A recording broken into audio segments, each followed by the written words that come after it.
Welcome to the Veterinary Cancer Pioneers Podcast, the show where we delve into groundbreaking work of veterinary professionals who are dedicated to advancing the field of veterinary oncology. I'm your host, Dr. Rachel Venable, and I'm thrilled to embark on this journey with you.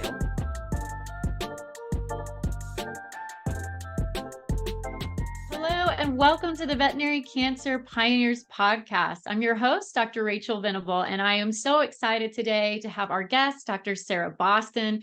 She has such a diverse background and experience that I think so many people can relate to or just be interested in because it is so interesting, all the different things she's done and things she's tried out. So to start from the beginning, Dr. Boston went to the Western College of Veterinary Medicine in Saskatchewan. She completed a rotating internship at the University of Guelph. Then she returned to Western Canada for 3 years of general practice before doing a surgery residency at the University of Guelph. She is boarded in surgery, and she also went on to complete a fellowship in surgical oncology. So not a lot of surgeons with that fellowship there. She's also one of the founding members of ACVS and of the oral and maxillofacial surgery. She was faculty at the University of Guelph for 5 years before moving south to the University of Florida, which I found quite interesting because it's such different climate and just everything from, that kind of jump. So definitely want to learn more about that experience. She was tenured at both institutions. She's now back in Canada working for a VCA as a surgical oncologist, and she's adjunct faculty at the University of Guelph. She's also the past president of the Veterinary Society of Surgical Oncology and has authored numerous journals, articles, textbooks. And she also is a publisher of her own book of how she is a cancer survivor. And her book, Lucky Dog, How Being a Veterinarian Saved My Life, was a bestseller. So also very exciting. I feel like a lot of people want to write books, but most people can't. And it's even less likely that you sell copies. So very impressive there. She's one of the founders of The Cage Liner, which is a satirical newspaper for the vet industry. And she recently completed the Humber College Comedy Performance and Writing Program, which is also very interesting, kind of a different segue from what a lot of people do in vet med. But she regularly performs stand-up in Toronto and at various veterinary events. And she has a new podcast called Co-Medicine, where she interviews healthcare professionals as well as comedians. So without further ado, please join me in extending a warm welcome to Dr. Sarah Boston. Dr. Boston, thank you so much for being on today. Thank you so much for having me. So, I feel like it even takes a while just to summarize your background because you've done so much. It's very impressive. I guess to start from the beginning, how did you get interested in veterinary surgery and on top of that, oncology, even specializing more? Yeah, I became a veterinarian really young. So I think I was all over the place when I was in vet school, and I had a lot of experience working in vet clinics. Like it was like a really long time ago. So it was like a kid like me, like a 10-year-old kid could hang out at a vet clinic and watch surgeries and stuff. I don't know if that happens anymore unless it's like the veterinarian's kid, but that was kind of my background experience. So I saw a lot of small animal, like primary care practice. And then in vet school, I kind of went through what I think a lot of young veterinarians go through, trying to figure out, okay, what am I going to do? And I was interested in wildlife. And then I think it was through like a summer job. I worked in like surgery and medicine as a summer student. And then I was like, oh no, surgery, that's more what I want to do. And so I kind of left behind my zoo vet aspirations, and which a lot of veterinarians do, I think, and then really decided that surgery was what I wanted to do. And then just through some mentorship kind of on my journey to becoming a surgeon, which didn't happen right away, but I had a mentor, Dave Santimri, who's a surgical oncologist, and I think I just really was excited about the discipline. And then I think your mentors really can have an effect on you. So his excitement and passion for surgical oncology, and then kind of, I think it's because I like creative things, and surgical oncology it's quite a creative pursuit compared to some of the other kind of areas in surgery. That might make me unpopular for saying that. I hope it doesn't. Sorry, other surgeons, but it's true. So I think those are the things that kind of like drew me to it. I like working with old dogs too. I mean, that's kind of a funny, weird thing to say, but they're so important to their families. I'm sure you can relate to that. All my patients are 10 ish, and I just enjoy, like, that's that's probably been a member of that household for that whole time. And they're really important family members. So I like helping with caring for those family members too. It is interesting you talk about caring for the family members, because I think that is something as oncologists that we all kind of have that empathy, leaning towards for helping people. Because that is something for me that I just, I want to help people, even though sometimes it feels like a helpless situation, and I'm sure as Yeah. the surgeon, sometimes but you can be the hero, right? So that can be the nice thing about being the surgeon.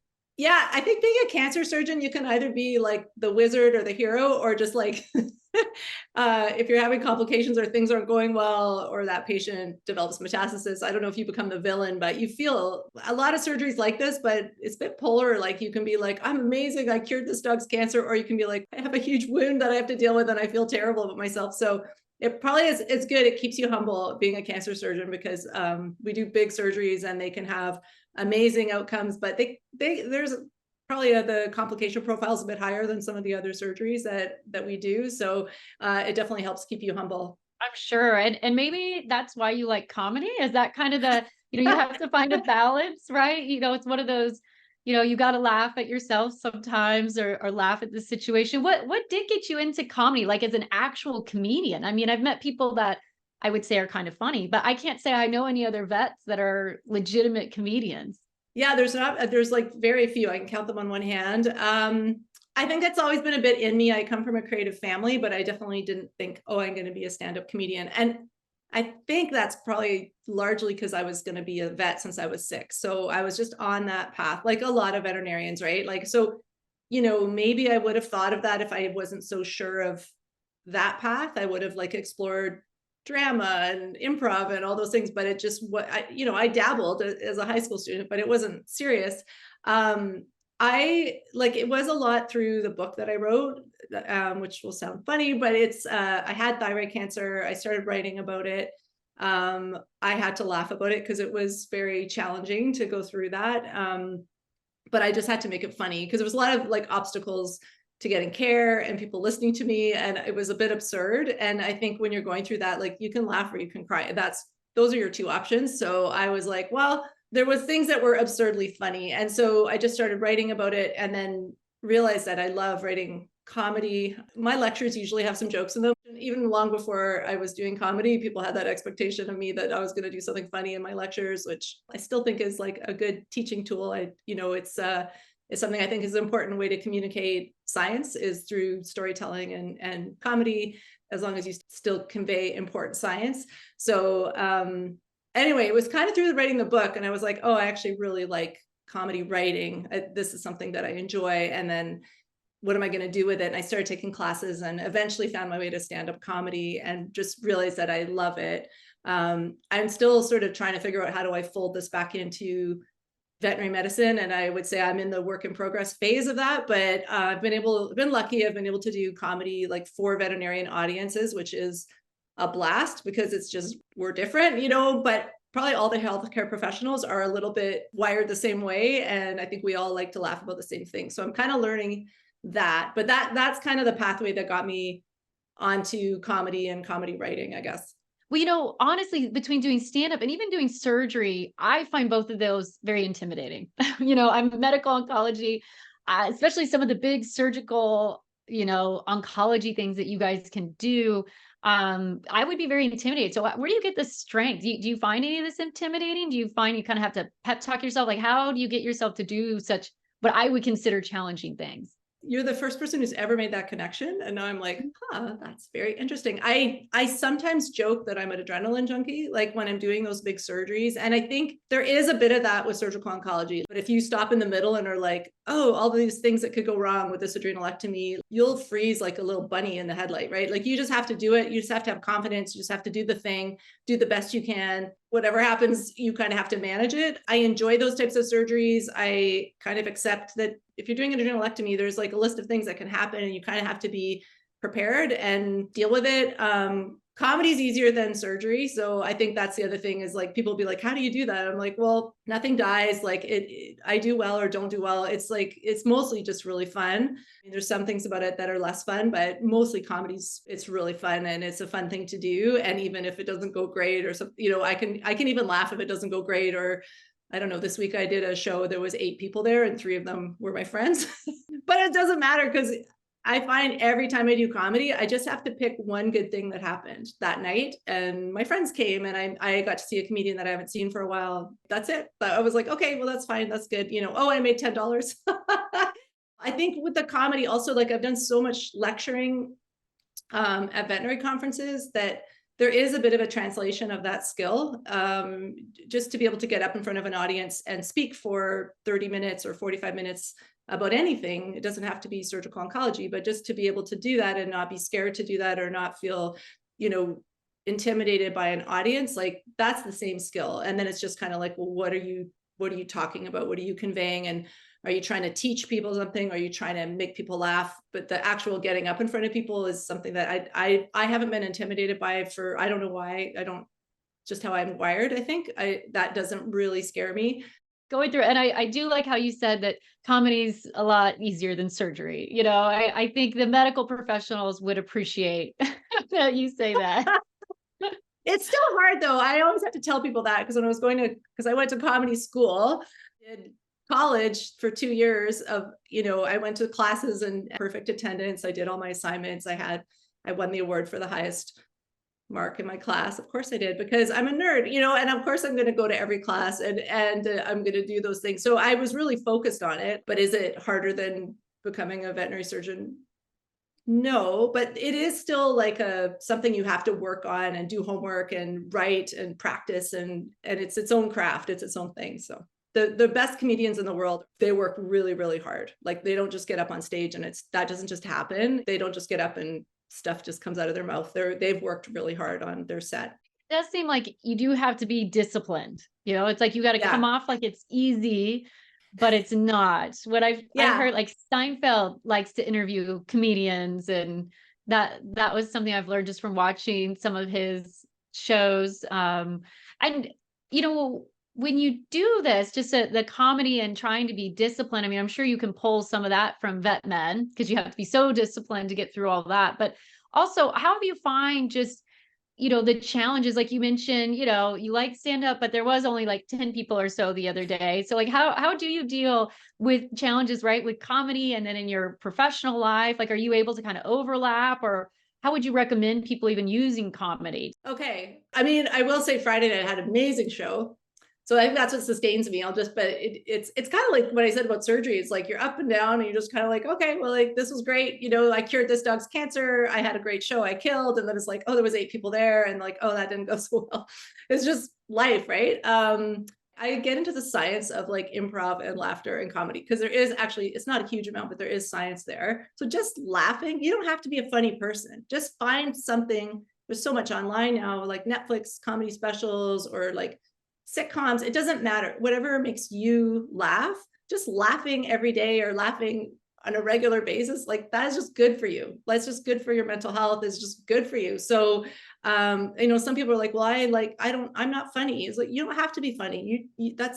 Veterinarians don't have to be funny, but you should take some time, like just to laugh. It's just a good thing to do. Trying to find humor in things is important. I think it's a way to find connections. I always say that's my wellness. Like, I think we have a lot of issues in our profession with mental health issues and burnout and compassion fatigue. And I can't get in front of a bunch of veterinarians or veterinary students and be like, I do yoga and I do this and I'm so well, because like most days I'm at work, I don't pee all day, you know, or I don't eat my lunch. And so like, I can't tell people to do that. I know I should do that. And I know I should exercise regularly and take time. And it just doesn't happen in a busy clinical day. I don't know how to do that, but I know how to like find humor in a situation or realize that I'm not perfect at it. I sometimes have to take a step back and laugh later because some clients, if they're a bit rough on you, I'm like, why are they being mean? I'm trying to help them. You know, I don't understand, but I then after can kind of try to find something funny about that interaction or what happened or try to understand that. The cage liner, which I've been neglecting horribly lately, but that's like kind of like my answer to the onion. The coolest thing about that was seeing like if I made fun of some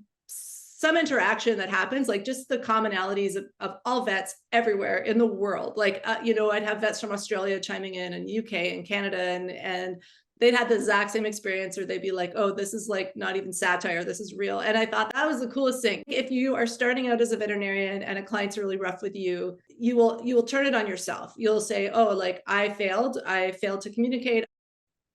Maybe that person's just having a terrible day. They're scared about their pet. They don't have money. They have whatever issues happening in their life, and they're just unloading on you, which isn't fair. But if you can just find a way to kind of go, I'm probably not the only veterinarian in the world that this is happening to. Even today, there's probably veterinarians that the same thing, whatever this is happening. And there is something, I'm not saying it's funny to, I don't want people to misinterpret me. I don't think it's funny when a client's abusive, but I think it's interesting that there's so many conversations that are the same conversation. Like, I was in rounds at the hospital I'm at, and they were talking about a client, like, again, this isn't funny. I don't want to say it's funny, but the client was like, the dog was really sick. They thought it had lepto. They were doing an amazing job. Like, the ER team's amazing. They're doing an amazing job treating it. But the client was like, well, I can only spend this much money. The dog has to be better by Saturday.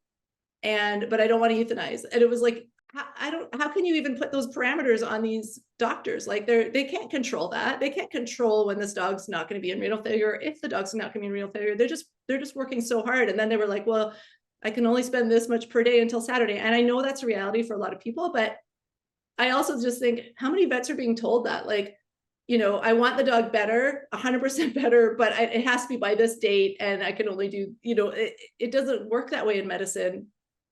I'm not saying that's funny, but I think it's funny about how many times that happens. It's so typical, right? That's the part that I find interesting. Or you've got to sort of try to find humor in that and just think, okay, it's not me. I'm just doing my best for this pet. I'm just trying to make them well.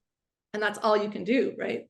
Oh, certainly. Yes. I think there's something about unrealistic expectations, or people try to treat medicine like they would ordering a car or something off Amazon. And it's like, no, I wish that I had that much control. Yeah, it would be great. It would be great to have that much control of things. Yeah. And I kind of go through that sometimes. And I have to admit, during the pandemic, like, when the clients weren't anywhere near, like, the clients, they weren't in the hospital. I don't know what you experienced where you are, but in Canada, like, they weren't in the hospital and the animals were in the hospital. And so, but like, I had to relearn to like keep my mouth shut. My technicians would be like, Sarah, be quiet, but like, I would have cases come in, and like, on the one hand, I'm glad people had confidence in me, but on the other hand, these cases, they were so like, they wanted, like, the whole leg is a sarcoma, and they were like, we don't want to amputate, and like, we heard you can do this. And I'm like, I'm not a wizard. Like, I can't, there's certain things I can't do. And I wish I could, but I can't, so anyway, and again, none of that's funny, but you do have to kind of find like the humor in those expectations, or the humor in like, this is the human nature of it, right? What people think they can ask you for, but it doesn't quite work that way in medicine. Talking about communication and comedy, I want to hear a little bit more about your podcast, the co-medicine, and what are you doing with that, and how's it going? Yeah. So as you know, podcasting is really fun. I didn't know it was so much fun. So I got this idea. I've sort of connected with a few veterinarians who do comedy. So there's two I know of in Canada, and one veterinary technician. And we did a show together in Edmonton for a conference. So it was our veterinary, we called it our veterinary comedy festival. Because we're sure it's never happened before. And we had so much fun. And I love connecting with people who are it's just such a weird Venn diagram. And so like, anyone who's in that space, I just want to talk to them. But I didn't think I could sustain a podcast of just veterinary professionals who did comedy. And I kind of wanted to talk to other healthcare professionals. So co-medicine is me like meeting and talking to any healthcare professional, so who does comedy. So, and I was going to do just stand up. I've branched a little into the improv. It's been so much fun. The one thing that I've learned a few things, but the one thing is like, a lot of healthcare professionals, it doesn't matter if it's veterinary or human, we have a lot of similar struggles. And I think our brains are wired similarly. We're all kind of science people. We're all kind of nerdy. This is a bit of a commonality, like had some creativity in our past, which could be anything, could be music, art, comedy, acting, improv, and have basically put it away to focus on a career in the health sciences. But maybe we shouldn't have done that. And so some of these people are kind of reaching back and saying, oh, maybe I should do that. And I really believe it would be good for a lot of the healthcare professionals. And I guess what I know, veterinary medicine, is try to tap back into that part of your brain or that part of yourself. So I would encourage anyone listening, if you used to play the piano, play the violin, do art, or even if you didn't and you just want to, and you don't have to be good at it. I think that's the other thing, is like, we always want to be like, you can't just do comedy at an open mic. You've got to be good, or you've got to be good at piano or good at art. You don't just do it because you want to and create something. And I don't know, I think that is, again, it's my wellness. I think it could help a lot of people to just try to discover that part of their brain, because I know for me, it's been amazing. I always say that I think I'm a better veterinarian because I'm doing all this other stuff. Like, I think it is helping me be happier and kind of roll with life a bit better, but also just it's using a creative side of my brain, which is actually good for science in a weird way. Yeah, no, I think trying to utilize more of your brain. I started taking piano lessons, since you mentioned the piano. Perfect. I started taking those a couple of years ago, and actually, well, no, maybe 3 years now. Anyway, but like you said, I'm also still not that good. I don't practice as much as I should, but I keep going. Yeah. Because I know if I quit paying, then I'll quit playing and it'll all Right. fall apart. So I keep going, but I do really enjoy it, and I can like feel it, like when you work out and you feel your different Yes. muscles, I feel like I can Yes. feel it in my brain, especially when I'm really struggling with trying to play different pieces. It really does work a whole nother part of your brain that for me, I hadn't tapped into for a long time. Yeah, I can really relate to that. When I was in school, I was working like 60% for my first year. So I would like doing a lot of like going back and forth. I don't really recommend that. It was a bit too much. And sometimes I was like, am I going to break? Like, is my brain going to break? I was like, I'd go into the hospital and do rounds. And then I would go to school for a class doing improv or clowning or stand up or whatever. And then I would like go back to work. And I think I did okay on both sides of it. I think it's like those kids that are in French immersion, or they're taking like 3 languages, and they can get really tired because they're like speaking French, and then they're speaking German, and they're speaking English like all in one day. My friend's kid did that, and she was great. I mean, she could speak 3 or 4 languages now, but she was tired. Like, at the end of the school day, she was exhausted. So yeah, I'm trying to like be a vet one day and then do comedy a different day and not have it be on the same day. That seems to work better for me. But it is cool, like when you're like, oh, I'm waking up a part of my brain. There is something you can feel in that, which is quite cool. Speaking of waking up different parts of your brain, I am interested how you wrote your own book. As I mentioned earlier in the podcast, I feel like a lot of people anymore, they want to write books, and frankly, you can actually pay people to publish your book, but you actually had a legitimate publication, right? Like people actually Yeah. bought your book, Yeah. instead of the other way around. Like, what was that like? Yeah. So, not to like anyone who wants to write a book and publish it yourself, go for it. You should do that. I got really lucky and found a publisher who also mentored me. So that was huge, because I didn't know what I was doing. Honestly, I was like going through my thyroid cancer stuff, and I was in Canada, which I love our healthcare system, but there's a but. It's like slow, right? Everyone gets the same slow treatment, and it's covered, which is great. And I believe in it, but it was frustrating, honestly, because I bet my knowledge, there was a mass in my neck. It was growing. I knew it was growing. I ultrasounded it and measured it to know it was growing, right? So, and I knew it was in my thyroid. So I was very frustrated. That sort of made me write. Like, I was like, well, I'm just going to write. And I didn't even know what I was writing. I did get very lucky, like to kind of have a chance meeting with an author who put me in touch with my publisher. So I didn't go through an agent or anything like that, which I think is frustrating when I tell people that. But I also say, like, if you want to write, just write. Just get up every morning, and they call it morning papers, and you just write. Doesn't matter. Just free writing, whatever happened to you the day before. If you had a dream, it doesn't matter. Just for 10 minutes or so, just write, and it will be crap. Don't edit it. Oh, this is crap. Why am I even writing this? Just write. But it just kind of gets your brain tuned to writing. And then that may push you to write something like specific, or vet stories, or whatever you want to write about. And then I would say do that, and then kind of see where you get. I mean, you can also be a bit more structured and have an outline and figure out, have a project and stuff. And that's also great. To get to that, you almost just have to get your brain, that part of whatever that part of your brain is, just get it attuned to I'm just writing crap, and somewhere in your crap, you're going to have some stuff that's like, oh, actually, that's funny, or that's a great story.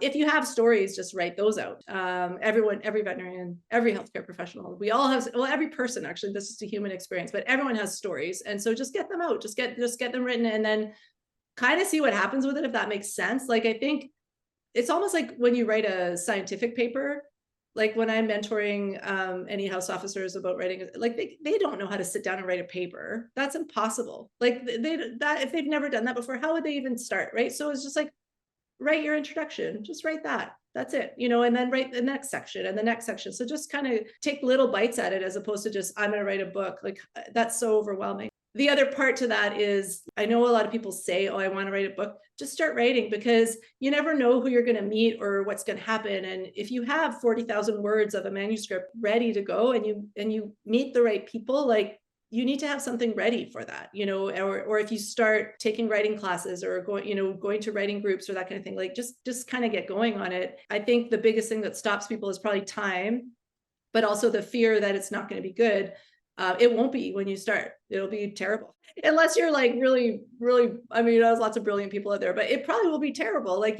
And then you need to make it good enough that someone would actually be interested in your voice, and then they'll help, if you have a good editor, they can help you make it actually good. A little bit, actually, my podcast, I was like wanting to start a podcast and talking about my podcast. And then I got advice from Dr. Andy Rourke, who's my friend. I was like, how do you do that? And he's like, you just started. I was like, oh, okay. So you know what I mean? Like, cause you can only get so ready for something. You just kind of have to be like, well, I want to do this, so I'm going to do it. And writing, like, you don't need anyone to help you. You just need a computer or pen and paper, and you just start writing. Don't keep it all in your head, is what I would say. Like, try to get it out somehow. And then once you see what you have, then okay, this is crap. This is good. Now I have an outline. Now I see what I'm trying to say. You kind of need to find your own voice of what's your perspective, what's your voice, if it's on veterinary medicine, or if it's just, or do you want to write a children's book, or do you want to write, you've got to sort of try to figure that out. I think you can do that while you're in the process of doing morning papers or some kind of writing. I think sitting down and saying, I'm going to write a great children's book would also be hard. Just start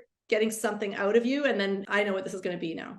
Oh, I think so. Cause I feel like often you just get frozen, because you just think like, oh my goodness, I could never, like, yeah, how do I start? What do you do? But I really like that idea of kind of like journaling, but a little bit more, right? Of doing the morning papers you were saying. So yeah, that's really interesting. I like all that. And, something else I was wondering that you've been talking about is, your experience with cancer, and how do you think that has affected how you work even, like, so how you were treated, right? And just how it works on the human side and what you saw. And then have you been able to take any of that, good or bad, on the veterinary side? What have you seen on that front? Yeah, well, my experience, again, I don't want to slam the Canadian healthcare system. I couldn't believe how slow it was. And if you didn't have good insurance, maybe in the States, it would be similar, except for you'd have to pay for your insurance, and I didn't have to pay for anything. But, and thyroid cancer is kind of known to be good cancer, that it's slow moving. So no one was in a particular rush, except for me. I saw 4 doctors and they all said, you don't have cancer, which was a little frustrating, because then I was like, oh, like I either have cancer or I'm crazy, because I kind of was getting treated a bit hysterical veterinarian, which maybe I was, but I had a reason. And then it was making it worse, because I felt like I couldn't get an ultrasound for weeks, and I couldn't get into a surgeon, and I couldn't get what I thought I needed. So that was really frustrating. And then, like, at the same time, I'm still working, and I'm like, there's a dog with a thyroid carcinoma that comes in, gets a CT the same day, gets surgery within a couple days, gets the histo back within 5 days.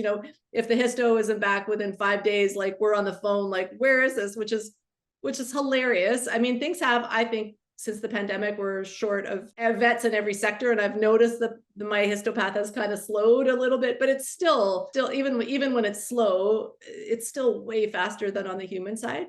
It gave me sort of like a sense that we're doing a pretty good job in veterinary medicine. I think we're doing a pretty good job. Also, just we're talking about the communication. When I went home I had 2 surgeries, and my second surgery, I was hypocalcemic, and they sent me home with, like, it was literally like a strip of paper said, call your doctor on Monday or something. Like, that was it. And no instructions about, like, I was twitching, and they sent me home with, like, if it was a dog, like, well, every case that we send out of the hospital, right, it's like pages of instructions. And even then, like, it doesn't always work out. People don't understand them, or I don't know, but, like, we spent so much time doing paperwork, and I literally got that little strip, and that was it.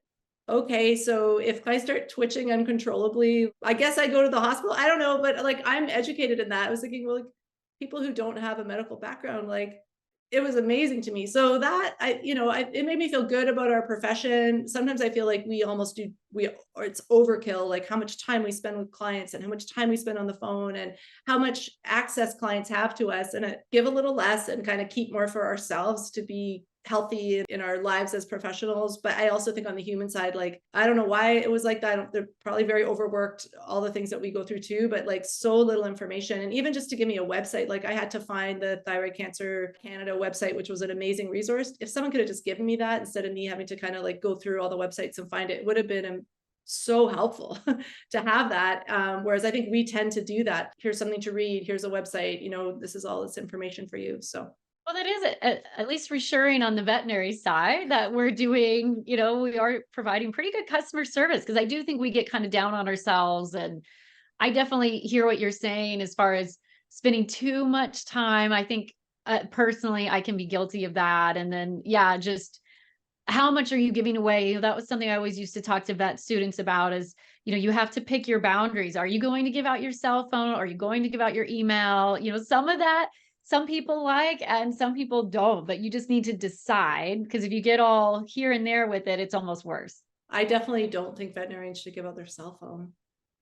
I I'm in that don't. camp. I think there's other ways to get in touch. And I mean, but the thing is, like I say that I've been locuming a bit and people find me on LinkedIn. I've had it like twice in the last week. I want to bring my dog to you, and like, where are you? And people can always find you. But I do think your personal cell phone number should stay personal. But as soon as a client calls your work's going to call you. I think boundaries are good. I guess I think it's a good idea to have boundaries. I do really love how you've been so open and shared about your own cancer journey and between your book and things. And, as a cancer survivor, do you have any tips for anyone that's going through that, or any words of wisdom, whether they're in the veterinary profession or just listening to the podcast in general? For me, it was like, you have to be an advocate for yourself. And if you are not a medical person, like, find one in your network to help you with that. I was just lucky that I knew a lot about thyroid carcinoma in dogs, and it's not the same, but at least I sort of had a really grounding on what was going on with me. But if you don't have that, like, I always think that, because I was kind of pushed off a bit at the beginning of like, you don't have cancer, like literally had a male older doctor pat me on the knee and said, you don't have cancer, dear. And just think, oh, what if I was a history professor? I think I would have just gone home, honestly. So I think having an advocate for you, and also like a medical advocate, is really important. Ideally, someone can come with you. And even in veterinary cancer consultations, I've just had that happen. And it was amazing, because it was like the owner who was like very emotional and really having a lot of trouble with decision making. And she brought, I think it was her best friend. I don't know if she had medical knowledge, but she was just on it. She loved the dog. She loved her friend. It wasn't like she was completely devoid of emotion about it, but she was asking the right questions, and she was retaining what I was saying, and she was saying it back to her friend. And I was like, oh, that's great. Like and when I left the room, they could talk. Like, I like to give people information, and then it's a lot, right? And then I like to leave them and just let them decide. But if they have no one else to talk to, I guess they can always call someone. But it was cool, because I left them alone, and I knew that friend, she got most of what I said. And I think the owner did not get as much, because she just was like too upset about the whole situation with what was happening with her pet, who had a very bad tumor. And so that was challenging to have to communicate to her that I didn't think surgery was going to help the dog that much. And so she needed her friend there. So I would say any cancer journey, like, having an advocate's important. Listening to yourself, like, I think that was another sort of important lesson for me, because I kept hearing like, no, it's fine. And I was like, no, like, I know this mass wasn't in my neck a month ago. I know it's new. I know it's growing. If something's wrong with your body, like, no one knows your body better than you do. So, and it's the same thing with animal owners. Sometimes they come to us, he's not right, something's wrong with him, and we can't find anything, but that doesn't mean that there's not something wrong with that dog. Like, those people live with that dog. They sleep with that dog. If he's not acting normal, something's wrong. But it may just be that we have to like go through all our tests to find out what's wrong. I think I always did. I hope I always did, but I try to really listen to pet owners too. They say something's wrong, and I'll start with blood work and basic stuff, and I'll work my way up the test until we figure it out, or the dog gets better on its own, or whatever. But they usually do know. It's interesting. Like, sometimes it takes a while to figure it out, but most pet owners, like, if they're really tuned into their pet, they know when they're not normal or something's off with them. So Yeah, no, those are great tips. I think those are all, yeah, finding especially a medical advocate, having a friend or someone with you, and just for us, like listening, or if you know something's wrong, like don't just stop, right? Like that's incredible that you had 4 different doctors. Like that's wild. So Yeah. yeah, no, that well, it's good thing you kept pushing. The history professor, I mean, yeah, right. Like if you have no medical background, you probably just be like, okay, Yeah. And I remember actually the fourth doctor that said that was an endocrinologist, and my husband came with me. He's a veterinarian, and like we were leaving, he said, "Do you feel better now?" And I was like, "No, I feel worse because no one's listening to me. Like I feel much worse because now I feel like no one's going to do anything." Right. Whereas if someone said, "Oh yeah, this is a problem, like we'll get on it," I would have felt better, So yeah, yeah, no, that's good on you for pushing through. And just going through, I really enjoyed our chat and all the different things you're doing. So what can we expect from you in the future? Veterinary comedy, what all do you have coming up? oh, okay. Well, I'm still working. Some people think I retired, but I didn't. Going through school, I was working less, and then I was locuming, and now school's done and I'm like kind of figuring that out. So stay tuned on that. But I am still planning on being a surgical oncologist and working. So that you can find me there. I've been really enjoying, like, since the pandemic is not over, but we can travel again. I've been speaking at some conferences. So that's been really joyful, just being able to see people. And I wasn't a fan, still not a big fan of lecturing on Zoom. It's a very different dynamic. I think comedy would be really hard because you can't Oh, feel the yeah, audience. Like you have no idea. Are they laughing? Are they it's like the worst. crickets? Like, Yeah, I didn't do much Zoom comedy. I did a bit, and then I was like, oh no, I don't like this. But I don't love lecturing. I like this. Like if it's interactive, it's fine. But if it's just me talking at my computer, not a fan of that. So really happy that conferences are back in person again. I'm doing comedy at vet conferences. I'm doing comedy like in Toronto. So if anyone's in Toronto, you can come and see me, and working on my podcast. Those are the main things. I'm hoping to get into some more writing. I'm a work in progress. Everyone out there and my husband and my family, they're just going to have to stay tuned. message you on LinkedIn or Facebook, I Yeah. guess. Yeah. Just incessantly message me, please. Just give out my cell phone number tonight too. Yeah. Right, right. Well, no, how about your podcast? Where all can we find that? Oh, okay. So the podcast is called Co-Medicine. So it's like CO medicine.